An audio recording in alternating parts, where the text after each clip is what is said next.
नमस्कार दोस्तों, आज की हमारी इस वीडियो में हम आपके लिए वैशाख मास की पीपल सींचने की कहानी लेकर आए हैं। बहुत समय पहले की बात है। किसी गांव में एक नंद भाभी रहती थी। भाभी अपनी नंद से बहुत प्यार करती थी। मरते वक्त उसकी सास ने उससे कहा था कि बहू, मेरी बेटी का ख्याल रखना, उसे अपने बच्चों की तरह प्यार करना। बहू ने सास को वचन दिया था और इस वचन को वह बहुत अच्छी से निभा रही थी।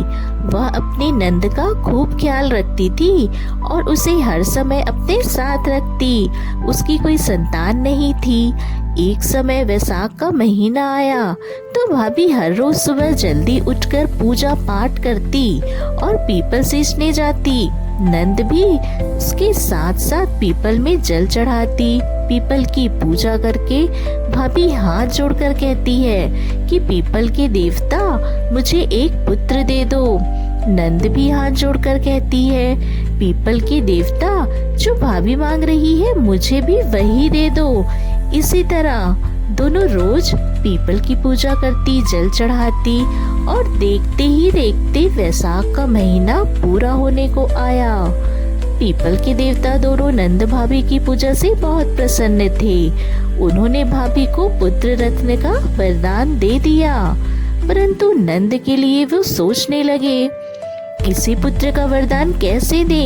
यह तो अभी कुंवारी है। परंतु बार बार ऐसा वरदान मांगने पर पीपल देवता ने उसे भी पुत्र रत्न का वरदान दे दिया। कुछ समय बाद भाभी गर्भवती हो गई और नंद को एक फलक पड़ गया। 9 महीने बाद भाभी को एक पुत्र प्राप्त हुआ और नंद को उस फलक से एक पुत्र उत्पन्न हुआ। जब भाभी ने नंद के पास वह बच्चा देखा तो वह बहुत परेशान हो गई।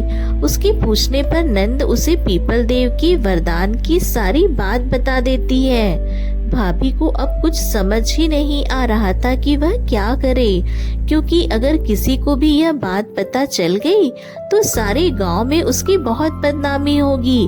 कुछ समय सोचकर भाभी बोली, तुम इसके बारे में किसी से कुछ भी मत कहना। मैं सबको कह दूंगी कि मेरे जुड़वा पुत्र हुए हैं। उसने ये बात अपने पति को भी नहीं बताई। एक दिन भाभी कुएं से पानी लेने जाने लगी तो नंद को बोली, बच्चों का ख्याल रखना, मैं पानी लेकर आती हूँ। नंद बच्चों को सुला रही थी, तभी उसका बच्चा जोर जोर से रोने लगा।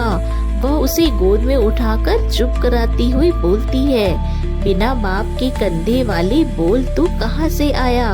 यह बात वह बार बार कहती जा रही थी। उसी समय उसका भाई वहाँ आ गया और उसने सारी बात सुन ली। जब उसकी पत्नी पानी लेकर वापस आई तो उससे पूछने लगा कि बहन ऐसा क्यों कह रही थी। पहले तो वो उसे टालने लगी, लेकिन फिर वह नाराज हो गया और बोला, देखो, मुझे सारी बात सच बताओ, मुझे कुछ भी मत छुपाना। तब भाभी ने सारी बात अपने पति को बता दी। यह सुनकर भाई बहुत परेशान हो गया और कहने लगा, तुम क्या कह रही हो? अब हम क्या करेंगे? इस बात से मेरी बहन की बहुत बदनामी होगी, उससे कौन शादी करेगा?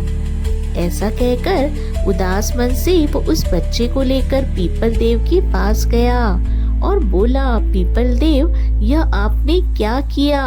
मेरी बहन तो नादान थी, लेकिन आप तो सब जानते थे, फिर आपने उसे ऐसा वरदान क्यों दिया? अब यह बच्चा आप ही संभालिए।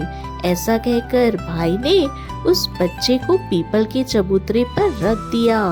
तभी पीपल का पेड़ 2 हिस्सों में बंट जाता है और वह बच्चा पीपल के पेड़ में समा गया। इसी के साथ पीपल के चबूतरे पर दरार पड़ गई। धीरे धीरे समय बीतता गया। एक बार भाई भाभी ने अपने घर में हवन करवाना चाहा। सभी गांव वालों को बुलवाया। पंडित ने हवन शुरू किया, लेकिन हवन की अग्नि जल ही नहीं रही थी। खूब घी डाला गया, खूब प्रयास किया गया, परंतु हवन में अग्नि प्रज्वलित नहीं हुई। सभी लोग चिंतित हो गए।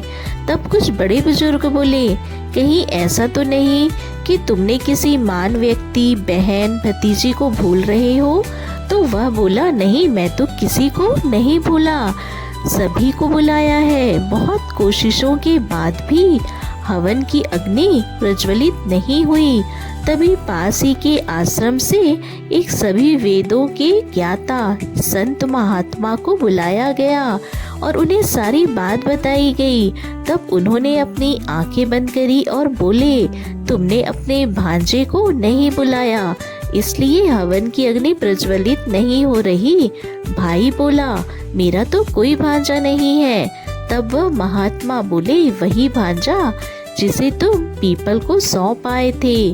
तब भाई ने सारी बात गांव वालों को बता दी। गांव वाले बोले, इसमें तुम क्यों शर्मिंदा होते हो, ये तो पीपल देव का आशीर्वाद है।